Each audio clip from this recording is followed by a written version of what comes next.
It is the mark of our generation, you know, that yelling into a video camera is therapy, that narcissistic self-reflection has a website, and that virtual clicks on a picture of a thumb determine your worth. A far cry from yesteryear, when well-kept homes were paradise incarnate. At least, that was the illusion, because guests served dinner on the extravagant china never looked past the shined silver to see the skeletons in the closet.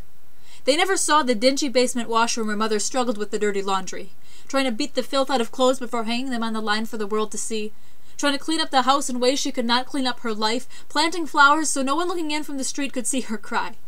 See her wring her wash-weathered hands and mourn for her loveless marriage and her chauvinistic husband and her everyday oppression. But it's okay, because she lives in a perfect world, and she's breathing in the good old days as she's mending the holes in her son's jeans, sewing on patches like she wishes she could patch up herself. Just one stitch at a time. But now it's present day, and toxic smoke has bleached her world with its bright plastic colors. She's grown old. Her kids are gone and married off somewhere, and to her grandkids, grandma is just a vague notion. Just $1 in the mail at Christmas and birthdays, a funny scent of butterscotch like candy left forgotten in a pocket full of lint. They see only an old lady who rants about the world today, who screams of cultural corruption and social network sites that she doesn't understand. So they roll their eyes and laugh it off, because Grandma doesn't get it. She doesn't get the pressure when the internet says you're supposed to have friends collected and displayed on your wall like trophies, even though you have none in real life because of that one stray comment. We're all assuming that we have to be eternally happy because dislike isn't an option. But life's not even close to perfect. And you rant and rave to the faceless masses on the internet so they can watch you and tear you apart with their comments, but in real life you've been brushed off like the dirt which still lays heavily in the clothes everyone wears. Everyone's trying to get away from the soot-saturated cotton on their backs. We wish we could all peel the shirt off our shoulders and be free of it, but then we'd be naked. And we're all too afraid of the self underneath the threads. So Grandma doesn't get the pressure, they say. But she can see the dirty clothes we all wear, the clothes of a generation with a digital IV tearing up their arm.